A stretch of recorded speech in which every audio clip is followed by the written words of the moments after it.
Halo bosku, kembali lagi di channel kita Tabung Pengalaman, di mana kita akan membahas kupas tuntas tentang pendidikan, baik itu di pendidikan negeri, swasta, ikatan dinas dan lain sebagainya. Nah, kalau di video-video sebelumnya itu udah kita bahas nih yang saya sebutkan tadi. Di video ini menariknya kita akan bahas, kan kalau di perguruan tinggi itu, setelah kita menempuh pendidikan, di wisuda menjadi sarjana dan ahli media, tahapan selanjutnya yang akan dijalani adalah mencari pekerjaan. Nah, di video ini kita akan membahas bagaimana kesempatan belajar full beasiswa sekaligus langsung ada kesempatan buat kerja. Bersama saya ini sudah ada Bosku Leo yang merupakan salah satu sarjana di perguruan tinggi yang ada di Provinsi Bandung. Dan untuk lebih afdol ya, kita persilahkan Bosku Leo buat perkenalan diri. Oke, terima kasih untuk kesempatannya Kak Diki. Siap. Baik, halo, assalamualaikum warahmatullahi wabarakatuh. Waalaikumsalam warahmatullahi wabarakatuh. Perkenalkan, nama saya Leonardo, sering disapa Leo, dan sekarang saya berumur 22 tahun dan baru-baru ini saya lulus dari Institut Teknologi Sains Bandung, paling sering disebut dengan ITSB. ITSB. Ya, Ini ITSB dan ITB ya. ITB. Ya, sama dengan. Nah, Oke, dari intro awal tadi untuk membuka perbincangan kita nih Leo. iya Kak. Kita penasaran nih, pengen tahu bagaimana sih? Kan tadi udah dijelaskan tuh di intro bahwa Leo merupakan sarjana yang lulus dari beasiswa full selama pendidikan 4 tahun. Iya, Dan setelah pendidikan itu langsung nih dikontrak kerja oleh perusahaan terbaik di Asia Tenggara. Nah, ini gimana sih sampai Leo bisa dapat beasiswa itu dan kesempatan kerja itu? Oke, ini cerita nih. Ya, flashback. Awal mula untuk beasiswa ini sebenarnya itu tidak direncanakan sih Kak. Soalnya karena Leo dulu sekolahnya di desa di SP Padang, kebetulan yang belum nyampein alamat ya. Kebetulan tempat tinggalnya di SP Padang dan tentunya itu ada sekolah pastinya di SMA dan itu ya agak pelosok lah. Dan memang dari setelah SMA selesainya itu sudah meniatkan dalam hati bahwasannya kuliah harus beasiswa gitu. Dan yang Leo ketahui cuma beasiswa bidik misi dan lain sebagainya. Ya udah tuh daftar, ternyata nggak lolos. Setelah itu ikut tes lagi di mana ya?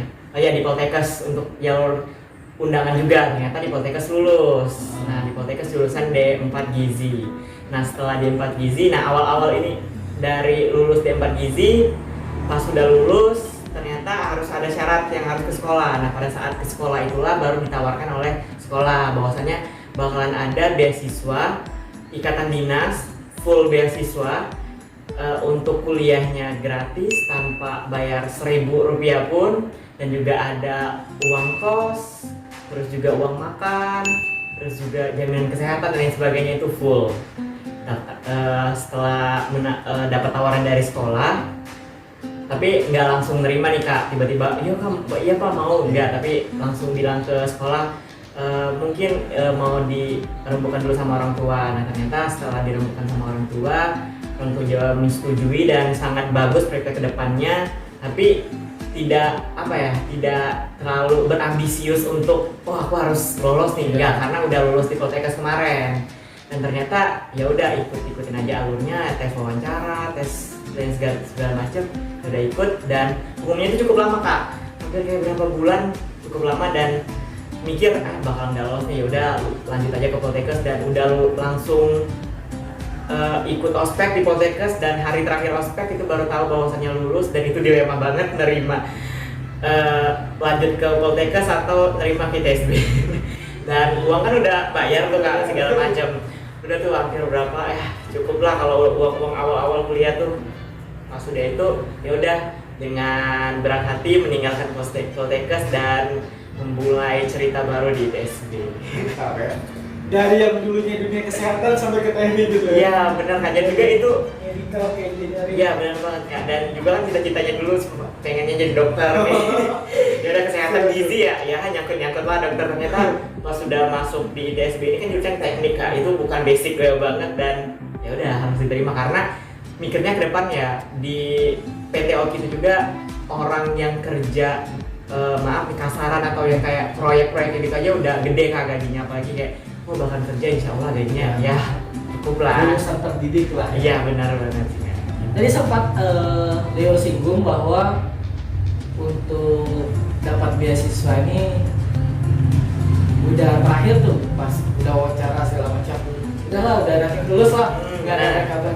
Ya sebenarnya tahapan-tahapannya tuh buat atau persyaratan seleksinya nih, persyaratan seleksi dan tahapan agar mungkin bosku yang punya adiknya atau kenalan dan sebagainya buat menjadi salah satu awarded di beasiswa dari mana beasiswanya, persyaratnya mungkin bisa dikasih gambaran lagi. Oke, untuk beasiswa sebenarnya ITSB itu banyak sekali beasiswa. Ada yang kalau Leo pribadi itu dari APP, dari Asia Pulp and Paper, Sinarmas. Terus juga ada Ekecita Foundation, terus juga ada ITSB itu sendiri, dan juga ada Sinarmas lain. Itu banyak banget beasiswa di ITSB, dan mungkin bisa langsung menghubungi web di ITSB ya. Dan tapi dan juga tapi kalau untuk beasiswa Leo sendiri kemarin syaratnya itu kalau di angkatan Leo itu dari sekolah Kak, dari sekolah itu mengirimkan 5 nama. Setiap sekolah di Kabupaten Oki itu mengirimkan 5 nama. Di setiap sekolahnya kebetulan Leo terpilih dari 5 nama itu. Nah tapi semakin kesini itu dibuka bebas, terserah dari sekolah menyeleksi siapa yang mau ikut, langsung aja dikirim ke dinas. Nanti dari dinasnya itu baru di situ ada tahap-tahapannya, dan juga untuk syaratnya itu pasti nilai rapot sih Kak, nilai rapot terus juga ada batas minimal nilai itu nilai rapot. Nilai raport sebenarnya nggak ada batas minimal Kak, lebih ke sekolahnya sih Kak, lebih ke standar sekolah masing-masing sebenarnya. Dan juga setelah itu mungkin kan ada juga yang dari IPS itu nggak bisa Kak, cuma bisa itu IPA, terus juga tekniknya itu elektro, kimia, terus mesin, cuma itu aja. Dari IPS nggak bisa untuk beasiswa ini. Tapi untuk sekolah kejuruan ada kesempatan buat mendaftar? Ada, untuk IPS ada juga kayak arsitektur, gitu ada juga. Tapi untuk beasiswanya beda lagi, ada yang beasiswa. Kalau kita kan dapat full banget kan, misalnya uang saku dapat, terus juga uang kos dapat. Mungkin di beasiswa lain nggak seperti kita. Berarti ini paket yang paling lengkap tuh ya beasiswa yang dia Iya, dapat. benar.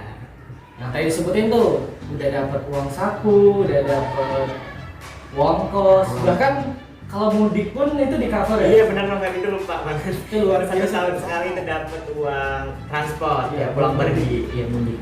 Itu luar biasa nih, salah satu beasiswa yang aku pun sebenarnya kalau misalnya Pada kesempatan itu udah ada. tahu ada beasiswa tuh Wak, jangan sampai lewat kesempatan itu. Harus disyukuri sebenarnya. Iya, satu kesempatan yang ya nggak semua orang lah bisa Iya, dapat benar, itu. benar. Nah dari perbincangan itu selama 4 tahun pendidikan, 4 tahun pendidikan pasti banyak lah kisah dan kenangan cerita, baik itu di kampus, di luar kampus, dengan teman-teman kos dan sebagainya. Ada nggak sih pengalaman menarik yang mungkin itu nggak akan kamu dapat gitu kalau misalnya Leo nggak dapat kesempatan buat lanjut pendidikan di ITSB? Oke. Mungkin pengalaman menariknya itu lebih ke perjalanan kita menuju ke kampus Kak. Pernah menariknya itu karena kita semua itu kebanyakan notabene dari luar Jawa semua, rantauan semua, ada juga Jawa sih, rantauan semua, lebih tepatnya rantauan. Dan juga mikirnya kan ini beasiswa Kak, orang tua tahunya kita dibiayain, dan juga ya meringankan beban orang tua, dan juga kita juga mikir kalau minta duit ke orang tua ya gimana gitu kan Kak. Jadi untuk kendaraan nih Kak, untuk kendaraan dari awal itu melihat senior-senior itu pada pakai sepeda semua gitu. Udahlah kayaknya berembuk nih satu rumah satu kos sama teman-teman yang dari Sumatera Selatan untuk beli sepeda, semuanya beli sepeda semua Kak. Dan tuh pas beli sepeda ternyata ya memang sih cukup cukup dekat dengan kampus, antara kampus dan kontrakan. Tapi juga ada masanya dimana kita tuh capek untuk goes sepeda. Nah itu yang uniknya itu yang tidak terlupakan itu ada misalnya kayak temen yang bawa motor nih, rumahnya deket lah dari kampus gitu, dan temen itu pakai motor dan kita di belakang itu pegang pundaknya atau pegang belakangnya itu kayak pegangan, terus di belakang juga panjang sampai ke belakang itu untuk narik kita biar yang nggak goyang. Jadi ke kampusnya itu cuma ditarik aja jadi cuma naik sepeda cuma gitu dong, kayak ditarik aja, kayak ditarik Jadi kayak kereta gitu. ya bener kan, jadi kayak gitu, atau enggak juga di step pakai kaki kayak gitu. Jadi itu sih ya, mungkin kalau di kampus-kampus saya kan jarang banget kan naik sepeda, terus semuanya rombongan konvoy naik sepeda, dan juga mungkin ya orang-orang naik motor ya sedikit gitu. Itu sih Kak yang uniknya, itu lebih ke yang tak terlupa sih dalam segi perjalanan ke kampus. Luar biasa ya. Ya karena ITSB juga salah satu Green University. Iya benar. Itu kalau bosku datang ke kampusnya di mana lokasinya? Di Cikarang Pusat. Cikarang Pusat, Data Mas, Provinsi Jawa Barat. Itu luar biasa tuh. Hijau. Dan sejuk, emang cocok untuk sepedahan. Iya, di tengah perkotaan mereka ada kampus yang sejuk itu gitu. Benar sekali. Harus ya. Iya, luar biasa. Buat olahraga juga baik. Nah, Leo, kita beralih ke topik yang lain. Leo sebagai bisa kita katakan Mas, ini udah jadi sarjana ya, kita flashback. Sebagai mahasiswa yang dulunya aktif di akademiknya bagus, juga prestasi non akademiknya bagus, organisasinya aktif, ikut lomba dan kejuaraan juga aktif. Nah, ini gimana sih strategi atau tips dan triknya Leo untuk mengatur waktu dengan banyaknya aktivitas, tapi antara kewajiban tanggung jawab itu bisa terselesaikan dengan sangat baik, bahkan dengan sangat memukau. Ini bahasa Kaneki sangat. Iya, luar biasa. Oke, untuk mengatur waktu lebih tepatnya karena benar dari sekolah, dari SMA itu udah suka banget dengan organisasi sih Kak. Dan juga dari pas kuliah itu kalau nggak ikut organisasi jadi kayak merasa kayak ada yang kurang dalam diri. Nah dari organisasi itu loh Kak, Leo belajar untuk memanage waktu. Nah di organisasi atau kepanitiaan itu sering banget berkecimpung di acara atau enggak sekretaris atau enggak dekorasi yang kayak gitu Kak. Yang notabene harus bikin rundown, bikin plan A sampai Z lagi. Nah jadi Leo selalu bikin per harinya itu di note di HP itu selalu ada misalnya jam 7 sampai jam 8 misalnya mandi kayak gitu. Jam 8 sampai jam 9 itu makan. Misalnya mau berangkat ke sini pun itu misalnya itu ada range waktunya. Jadi sama kayak organisasi, sama kayak event Kak. Jadi Leo tuh bikin di note itu ada kayak tulisan-tulisan kayak gitu. Jadi tidak ada waktu yang ada kalanya kita mikirnya kayak jam sekian ngapain ya, bosan mau ngapain ya, bingung sih mau ngapain. Nah kalau Leo udah bikin kayak gitu udah tahu nih, mau ngapain gini, jam segini kayak gini gitu. Itu untuk dalam segi untuk aktivitas sih Kak. Nah, tapi kalau untuk tugas kuliah yang namanya kewajiban, Leo selalu memprioritaskan mengelompokkan tugas itu, ada yang skala panjang dan ada skala pendek gitu. Ada juga skala yang berterusan, ada tugas yang menuntun kayak gitu kan Kak. Misalnya kayak skripsi kan harus di per minggu atau ini, jadi harus bisa mengelompokkan itu sih Kak, kayak gitu. Dan juga misalnya kayak tugasnya kalau bisa setelah dapat tugas dikerjakan kalau Leo kayak gitu. Tapi Leo ngomong kayak gini bukan berarti Leo sudah melakukan itu dengan baik dan benar. Dan juga ya karena tadi sih Kak, karena banyak banget tabrakan kayak gini, ya tidak mungkin Leo juga sering kebut semalam sih. Dan juga banyak yang bilang ya Roro Jonggrang untuk ngerjain kebut semalam kayak gitu sih. Lebih ke bikin rundown karena udah terbiasa di event organisasi gitu. Kalau misalnya kita sederhanakan gitu ya, bagaimana strategi yang dilakukan oleh Leo, ya dimulai dari membuat semacam to-do list apa yang akan kita lakukan, itu dibuat secara rapi, rinci, yang misal untuk mempermudah kita gitu, dan membiasakan kita mengorganize diri kita, sehingga dengan keterbiasaan kita mengorganize diri kita sendiri tuh ya untuk organize hal-hal yang lain itu lebih mudah gitu. Apa yang kita lakukan tuh jadi ini hari ini di jam ini udah ada kegiatan, jadi nggak bingung, nggak buta arah gitu. Menarik sekali ya dengan kesibukannya dan semua yang sudah diceritakan Leo tadi, tapi kita penasaran, benar nggak sih memang di ITSB itu ya, kok ada gitu kampus yang udah baik-baik, sekolah kasih beasiswa full, biaya kos juga di cover, juga uang mudik juga dikasih, bahkan kerja pun dikasih kesempatan gitu buat kerja di perusahaan terbaik gitu di Asia Tenggara. Emang ada gitu, emang bener ini? Benar, kalau ditanya benar, memang benar, ini realnya ada ya, karena saya merasakannya. Iya benar banget Kak, itu ada dan saya sudah merasakannya. Gitu. Jadi untuk di TSB itu jadi ini ya, sebagai investasi gitu. Jadi kita persiapan ini dulu gimana biar bisa jadi salah satu penerima manfaat beasiswa tadi ya, nanti kedepannya gampang buat cari kerja, nggak perlu lagi nih pejuang amplop coklat. Ini bukan pejuang amplop coklat nih Leo, udah tanpa amplop coklat lagi nih, udah langsung nggak ada istirahat lagi setelah wisuda, langsung ditelepon, ini tanggal sekian langsung kerja ya, gini siapkan bla bla bla bla. Wah, berarti tanpa ada masa nganggur lagi nih, tanpa ada masa istirahat yang cukup panjang. Iya, tidak ada lagi masa jeda sama sekali gitu ya.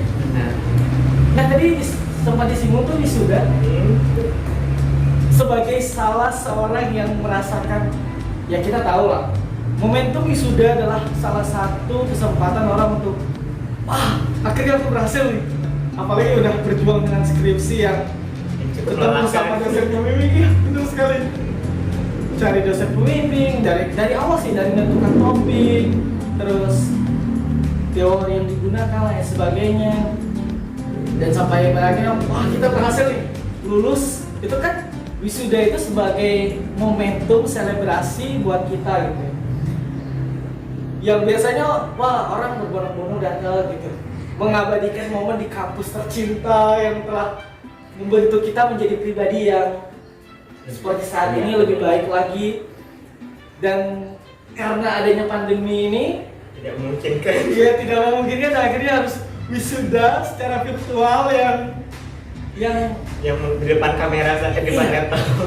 Di depan kamera yang mungkin ya kalau dilihat sisi positifnya ya kalian maksudnya bukan saya. Kalian merupakan bagian dari sejarah gitu. Benar, pencetus sejarah. Iya, sejarah. Tapi di sisi lain kalian juga tidak bisa merasakan apa ya? Euforia ini. Iya, euforia yang seharusnya bisa menjadi penutup cerita di bangku kuliah. Nah ini gimana nih? Kesannya menjadi wisudawan online.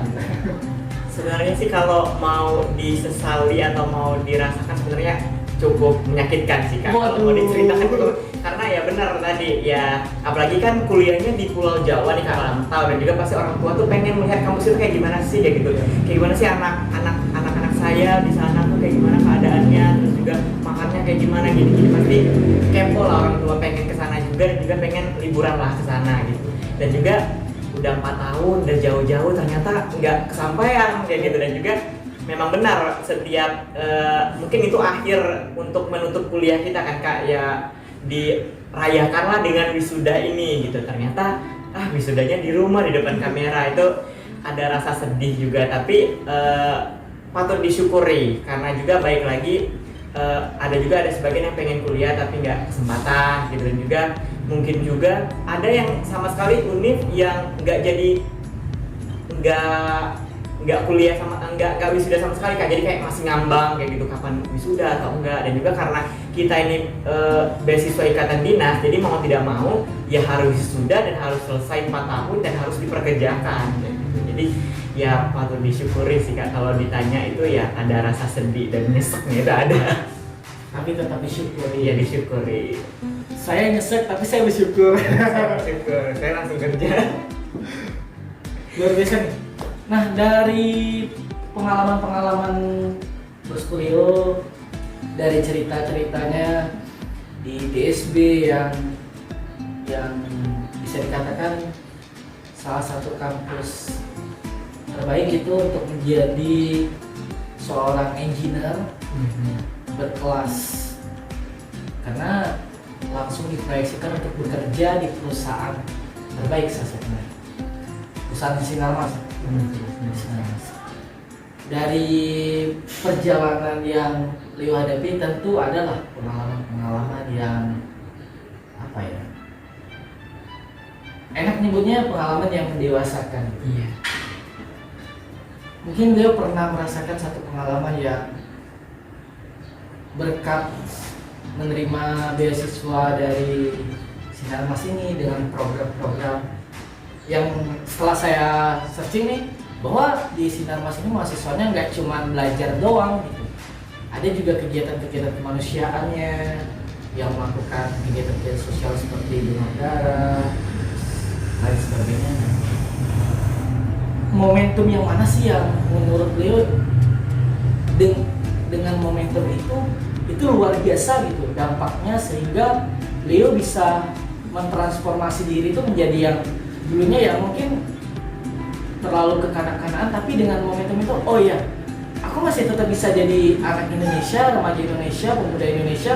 Pada saatnya aku ya bermain sama teman-teman dan sebagainya. Tapi ketika dihadapkan pada kamu harus dituntut menjadi profesional, karena kamu akan menjadi sebagai ya salah seorang yang diberdayakan oleh perusahaan untuk bekerja gitu. Nah ini yang selama proses yang aku lihat Leo ya analisis digital lah, luar biasa nih perubahannya yang bisa menyikapi itu. Nah, ada nggak sih satu momentum dia dewasa?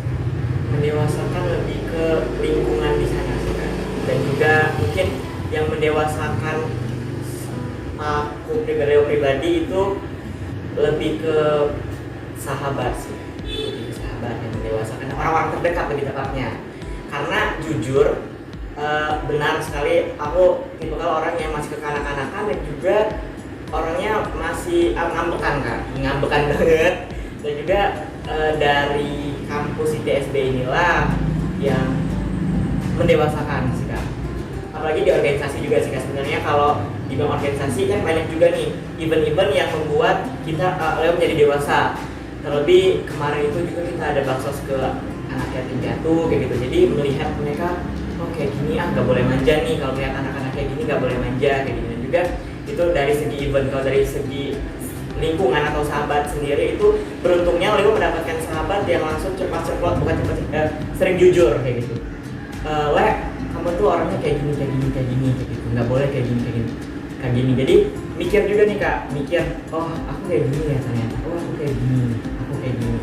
Jadi bersyukur dapat teman, dapat sahabat yang selalu mensupport dan selalu menjadikan Leo lebih baik lagi ke depannya gitu. Luar biasa sekali ya, karena lingkungan selain program tadi juga lingkungan yang sangat mendukung gitu buat transformasi diri menjadi lebih baik lagi. Kayaknya perbincangan kita sudah cukup panjang gitu ya. Nah di akhir sesi ini udah jadi tradisi nih Leo. Di channel kita siapapun itu ya bisa dibilang yang membagi kisahnya gitu, rekan kita yang membagi kisah atau pengalamannya itu, kita minta nih buat membagikan baik itu satu kalimat, ya bisa jadi kalimat motivasi atau prinsip hidup, penyemangat hidup dan lain sebagainya gitu. Tergantung Leo mau pilih yang mana, itu bisa dibagikan ke bosku sekalian. Mungkin bisa jadi motivasi hidup. Mungkin baik. Untuk kata-kata yang selalu ini salah satu sih Kak, sebenarnya ini salah satu, sebenarnya banyak nih motivasi dalam segi-seginya banyak. Dan ini mungkin dalam segi kehidupan itu selalu ingat kata-kata ini, mungkin semuanya pada tahu ya, bunga itu tidak bermekaran secara bersamaan. Jadi dan kata-kata ini sangat belajar banget bahwasannya jangan mudah membandingkan proses kita dengan yang lain. Mungkin sekarang teman kita sudah sukses nih, udah bisa menghasilkan uang sendiri, bisa mungkin ya hidupnya enak lah, sedangkan kita kayak gini terus. Jadi ya yakinlah kita juga pasti bisa lebih dari mereka gitu. Jadi itu sih Kak yang selalu Leo tanamkan pada diri, dan jangan sampai iri dengan orang, karena iri itu gak baik. Luar biasa sekali. Demi demikian perbincangan kita bosku. Terima kasih Leo sudah berkenan berbagi kisah tamu pengalamannya. Terima kasih.